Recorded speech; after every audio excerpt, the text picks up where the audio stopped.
জুমার দিনের কিছু সুন্নাত আছে, শুনবেন? জুমার দিনের প্রথম সুন্নত হচ্ছে জুমার দিনের ফজরের নামাজটা জামাতে পড়া।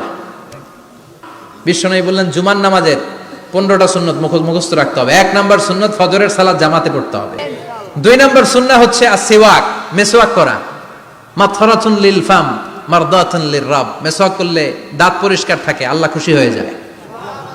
বিশ্বনবী বলেছেন যদি আমার উম্মতের জন্য কষ্ট না হতো প্রত্যেক নামাজের আগে মেসওয়াক করা আমি ফরজ করে দিতাম। সুবহানাল্লাহ। মেসওয়াক ছিল বিশ্বনবীর জীবনে শেষ আমল। এই মেসওয়াক করে বিশ্বনবী শেষ নিঃশ্বাস ত্যাগ করেছেন। জাইতুনের ডালের মেসওয়াক কতই না ভালো, কারণ এটা দিয়ে আমিও মেসওয়াক করি, আমার আগে সব নবীরাই জাইতুনের ডাল দিয়ে মেসওয়াক করেছে। সুবহানাল্লাহ। 3 নাম্বার হচ্ছে দুহুন, তেল মালিশ করবেন। বিশ্বনবী জাইতুনের তেল দাড়িতে, চুলে আর গায়ে দিতেন। বিশ্বনবী বলতেন ওয়াদাহিনু ফাইন্না ফিত তাদহিনে বারাকাত, তেল খাও, তেল দাও, তেল মালিশ করো, তেলের ভেতরে আল্লাহ বরকত ঢুকাইয়া দিছে। তেল দিবেন তো। 4 নম্বরে আত্তিব, জুমার দিনে সুগন্ধি লাগিয়ে যাওয়া সুন্নাত, লাগাবেন। 5 নম্বর সুন্নাহ হলো আল লিবাস আহসানা সিয়াব, সুন্দর জামা পরা। নট নেসেসারি যে নতুন জামা হতে হবে, পুরাতন জামাও ধুয়ে আয়রন করে পরলে একটা সৌন্দর্য আছে না নাই? ইন্নাল্লাহা জামিল ওয়া ইউহিব্বুল জামাল, আল্লাহ নিজে সুন্দর, সৌন্দর্যকে আল্লাহ পছন্দ করেন, পৃথিবীতে সবচেয়ে সুন্দর। এরপরে 6 নাম্বার হলো ইকসারুস সালাহ আলান নবী, বিশ্বনবীর উপর বেশি বেশি দুরূদ পড়া।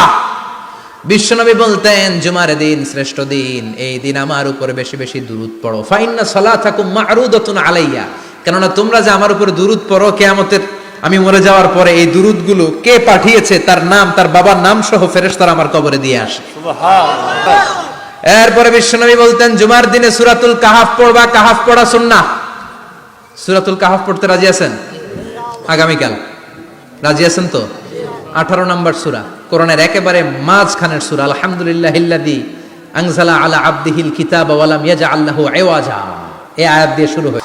বিশ্বনবী বললেন সূরাতুল কাহাফ যে তেলাওয়াত করবে ইয়াকুনু লাহু নূর, এই সূরাতুল কাহাফ কিয়ামতের দিন তার সামনে বিশাল একটা আলো হয়ে আসবে। এই আলো দিয়ে পুলসিরাত পার হয়ে ওই বান্দা জান্নাতের ভেতরে ঢুকে যাবে।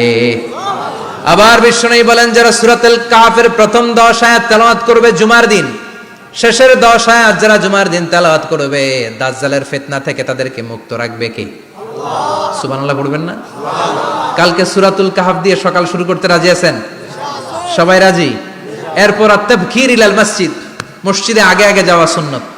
বিশ্বনবী বললেন হেঁটে হেঁটে জুমার নামাজে যাওয়া সুন্নাহ। রিকশা, হুন্ডা, সাইকেল, সিএনজি দিয়ে গেলেও হবে, কিন্তু হেঁটে হেঁটে গেলে সওয়াব বেশি না কম? প্রতি কদমে কদমে আমলনামায় সওয়াব দিয়ে দিবে কে? এরপরে বিশ্বনবী বললেন আদামু তাখাত্তি রিকাবান নাস, মানুষের ঘাড় ডিঙ্গিয়ে সামনে না যাওয়া সুন্নাহ। রাজি আছেন তো? এরপরে বিশ্বনবী বললেন দুখুলুল মসজিদে রাকাতাইন, জুমার নামাজের দিন মসজিদে ঢোকার পরে 2 রাকাত পড়া সুন্নাত। কয় রাকাত? 2 রাকাত। এরপরে বিশ্বনবী বললেন ইনসাত, চুপ থেকে খুতবা শুনবা। জুমার খুতবার সময় কথা বলা যাবে নাকি? কথা কন। বিশ্বনবী বললেন তোমার সামনে কেউ কথা বলতেছে, তুমি যদি বলো চুপ করো, এটাও তুমি খারাপ কাজ করছো। চুপ করো তোমার কইতে কইছে কে? চুপ করো বলে তুমি আরেকটা বেজাল লাগাইছো। চিল্লায় বলেন ঠিক কিনা? তাহলে জুমার নামাজে কথা বলা যাবে না, কেউ কথা বললে চুপ করো এই কথাটাও বলতে বিশ্বনবী নিষেধ করেছেন। চিল্লায় বলেন ঠিক কিনা?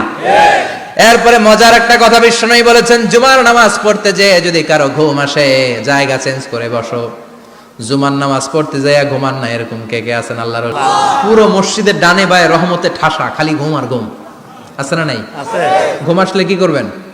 উঠে যাবেন, উঠে জায়গা চেঞ্জ করবেন, পানির ঝাপটা দিবেন, ঘুম দূর করে দিবে কে?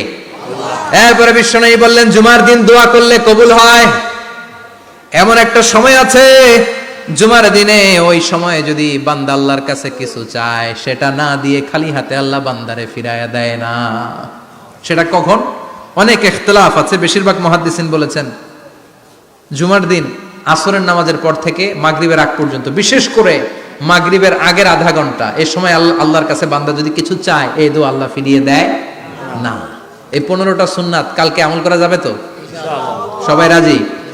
জুমার খুতবা মনোযোগ দিয়ে শুনবো তো? ইনশাআল্লাহ। আগে আগে আসবো তো? ইনশাআল্লাহ। দোকানপাট বন্ধ করে জুমার নামাজের ভাবমূর্তি রক্ষা করবো তো? ইনশাআল্লাহ। খতিব সাহেব যারা আছেন জুমার আলোচনাটাকে আরো কনস্ট্রাকটিভ ওয়ে, জুমাটাকে আমাদেরকে কাজে লাগাতে হবে। আল্লাহ তুমি তৌফিক দাও। আমিন। আরো জোরে বলেন আমিন।